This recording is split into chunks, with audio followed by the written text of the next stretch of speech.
Os direitos humanos, eles representam uma medida que busca garantir a qualquer ser humano aquelas condições mínimas de sobrevivência e crescimento. Que condições mínimas são essas? A gente está falando de respeito, de igualdade, de liberdade, de paz, entre outros tantos direitos que todos nós temos. Bom, Café Expresso, segunda edição, nesse dia tão importante em que a gente comemora os 71 anos da Declaração Universal dos Direitos Humanos, recebe agora o doutor em filosofia, Ézio Francisco Salvetti, que aqui também representa a Comissão de Direitos Humanos de Passo Fundo. Ézio, boa tarde, seja bem-vindo à nossa programação. Boa tarde, Thaís. Obrigado o convite de estar aqui conversando sobre esses 71 anos da Declaração Universal dos Direitos Humanos. Tema tão caro à humanidade. E tão necessário. Eu falei há pouco aqui de liberdade, de igualdade. Se você fosse resumir, quais os principais direitos que todos nós temos e que precisam ser respeitados, obviamente? Acho que essa questão, em primeiro lugar, é importante destacar que não é difícil pensar uma hierarquia de direitos, qual que é o mais importante e o menos importante. Não se trata disso, mas acho que o direito à saúde, educação, segurança, isso sempre deve estar nas nossas pautas de discussões políticas e discussões sobre direitos humanos. Direito à moradia. Direito à moradia. Obviamente que depois tem outros direitos, como liberdade e igualdade, que isso já está muito bem expresso no artigo 1º da Declaração Universal dos Direitos Humanos. Mas eu acho que esses direitos são fundamentais para nós pensar uma vida digna, de qualidade. Bom, a declaração tem 71 anos e ela possui algum texto atual? Veja, essa questão ela é pertinente porque já ouvi discursos que dizem que, bom, depois de 71 anos, a declaração ela permanece atual porque o tempo mudou, a história muda, né?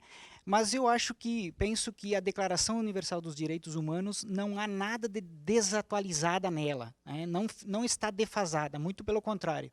Acredito que os princípios postos aí na declaração, eles precisam ser retomados, especialmente nesse período que nós estamos vivendo, que eu olho para essa nossa história que nós estamos vivendo com muita preocupação em relação aos direitos humanos. Pois é, um dos artigos da declaração fala justamente na liberdade de opinião e de expressão. Agora, como eu posso usufruir deste direito que eu tenho em tempos de tantos discursos de ódio?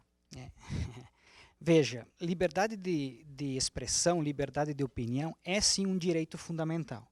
Mas como todo direito fundamental, ele não é absoluto.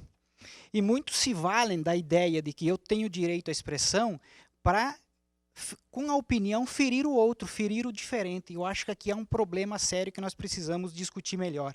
O que significa liberdade de expressão? A partir dele eu posso dizer tudo o que eu penso, mesmo que aquilo que eu penso vá levar a sociedade a uma barbárie?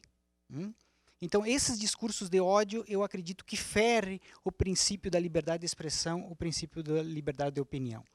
Muitas vezes a gente observa esse comportamento, principalmente nas redes sociais. É como se a minha verdade fosse melhor do que a tua. Exato. E a tua verdade, na verdade, fosse uma mentira.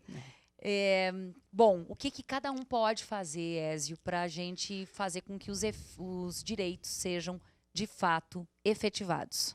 Veja, logo nas primeiras páginas da Declaração Universal dos Direitos Humanos, ela assegura a necessidade de que, para nós termos algum tipo de avanço em relação aos direitos humanos, precisamos investir na educação, né? E o que nós percebemos? A educação em direitos humanos não é levada a sério. Se nós olharmos agora os atuais projetos políticos pedagógicos, muito pelo contrário, né? Nós temos uma redução desse tipo de carga horária, desse tipo de discussões dentro das nossas escolas e das nossas universidades. Há uma valorização de outros tipos de matérias, outros tipos de disciplina, e não essas discussões de cunho mais crítico. Então, precisamos sim investir na educação em direitos humanos, coisa que lá em 1948, na declaração, já destacava a necessidade e a importância de nós investirmos nisso. E há outras medidas cabíveis também, onde todos devem denunciar, né, devem lutar contra qualquer tipo de desrespeito aos direitos humanos. Aí a gente pode elencar as questões mais simples do dia a dia que acontecem, que é o desrespeito ao negro, a quem tem uma orientação sexual diferente, a quem tem uma posição política diferente, para citar apenas 3 aqui. Eu acho que você cita, de fato, 3 exemplos muito emblemáticos. E por que eu falo isso, emblemáticos? Porque o que motivou a Declaração Universal dos Direitos Humanos foi combater uma racionalidade do nazismo e do fascismo. Que racionalidade era essa? Uma racionalidade que não respeitava a diferença, que não respeitava o outro, o diferente. E eu, quando olho hoje para a Declaração Universal dos Direitos Humanos, ou para as discussões que nós fazemos sobre direitos humanos, percebe que atual geração perdeu de vista essa racionalidade, ou o que motivou a Declaração Universal dos Direitos Humanos.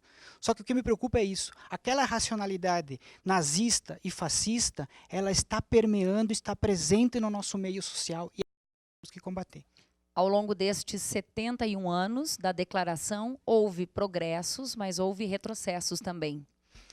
Sim, veja, eu não quero aqui ser pessimista, apesar que esses conceitos de pessimismo e otimismo não têm muita relevância, mas que bom que existiu lá em 1948, que bom que depois da Segunda Guerra Mundial, as principais nações, as principais potências, elas puderam sentar e discutir esse tema e balizarem novas ideologias para pensar a paz mundial. Que bom que pensaram isso e acredito que nós demos passos importantes e significativos.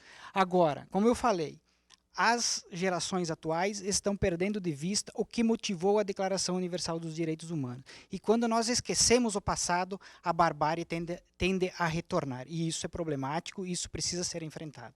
Ézio, muito obrigada pelas informações aí, um dia de muita luta a todos vocês da Comissão de Direitos Humanos de Passo Fundo. Aliás, não só hoje, não é? Todos os dias. Obrigada. Obrigado a todos que nos acompanham, obrigado, Thaís. Foi uma honra estar aqui presente contigo.